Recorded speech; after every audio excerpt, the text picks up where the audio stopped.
নমস্কার বন্ধুরা, গৃহিণীর রান্নাঘরে আপনাদের স্বাগত। আজ একটা খুব সুস্বাদু টিফিনের রেসিপি নিয়ে চলে এসেছি। এই টিফিন রেসিপি বাচ্চা থেকে বড় সবার ভালো লাগবে। তাহলে চলুন দেরি না করে শুরু করে ফেলি। প্রথমেই দুটো বাটি নিয়ে নিলাম। একটা বাটির মধ্যে আমি নিয়ে নেব পরিমাণ মতো ময়দা, আর দেব সামান্য পরিমাণে নুন আর একটু চিনি। সবগুলোকে একটু মিশিয়ে নিয়ে এর মধ্যে অল্প অল্প করে জল মিশিয়ে একটা গোলা তৈরি করে নেব।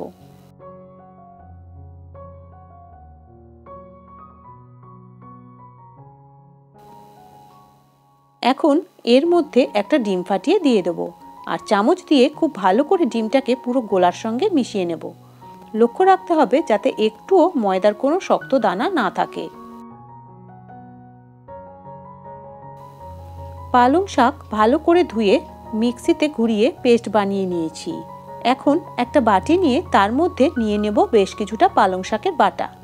এর মধ্যে দিয়ে দেব কিছুটা ময়দা ও পালং শাক দিয়ে একটা গোলা বানাবো, তাই অল্প অল্প করে জল দিয়ে এইভাবে গুলে নেব। দেখুন একটা গোলা বানিয়ে নেওয়া হয়ে গেছে।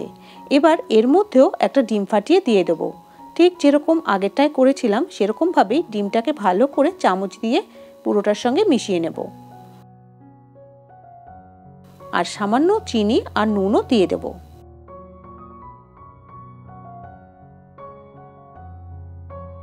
এখন গ্যাসে তাওয়া বসিয়ে এর মধ্যে দিয়ে দেব সামান্য তেল, আর ব্রাশ দিয়ে এইভাবে তেলটাকে তাওয়ার মধ্যে ছড়িয়ে দেব। এবার এর মাঝখানে অল্প করে পালং শাকের গোলাটা দিয়ে দেব, আর বাকি অংশটার মধ্যে ময়দার গোলাটা দিয়ে দেব। আর একটু গোলা লাগবে, তাই আরেকটু দিয়ে দিলাম। এখন তাওয়াটাকে এইভাবে ঘুরিয়ে গোল করে নেব। দেখুন অনেকটাই গোল হয়ে গেছে। এখন 1 মিনিটের জন্য হালকা আঁচে ঢেকে দেব। 1 মিনিট হয়ে গেছে।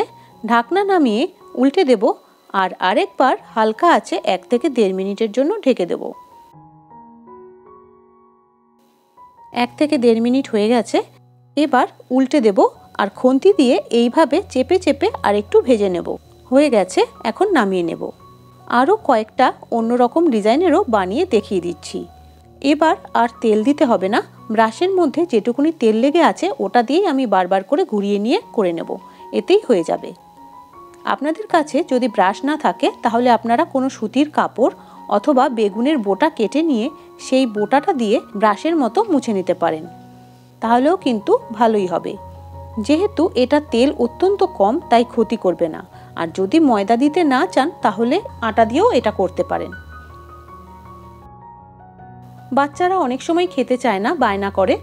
একটু রংচঙে হলে খেতে তারা বেশি পছন্দ করে, তাই এইরকম ধরনের রংচঙে হলে বাচ্চারা খেতে খুবই পছন্দ করবে। আপনাদের কাছে যেটা পছন্দ হবে আপনারা সেরকমভাবেই করতে পারেন, অথবা নিজেদের পছন্দ মতো কোনো ডিজাইন বানিয়ে নিতে পারেন। এবার দেখুন একটা প্লেটে আমি কিছু শসা, টমেটো, আদা, লঙ্কা, পেঁয়াজ কুচি করে নিয়েছি, আর সেদ্ধ আলুকে ছোট ছোট করে টুকরো করে নিয়েছি। এখন একটা করে রুটি নেব। এর মধ্যে একে একে আলুর টুকরো, শসা, পেঁয়াজ, লঙ্কা, আদা, টমেটোর কুচি এইভাবে লম্বা করে সাজিয়ে দেব। এবার এর উপরে দিয়ে দেবো কিছুটা টমেটো সস ও বিট লবণ। এখন এটাকে এইভাবে রোল করে নেব। দেখুন দেখতে কতটা সুন্দর লাগছে। এটা দেখতে যেমন ভালো লাগে তেমন খেতেও কিন্তু দারুণ টেস্টি হয়, অনেকটা এগ রোলের মতো। আরেকটা বানিয়ে আমি দেখিয়ে দিচ্ছি।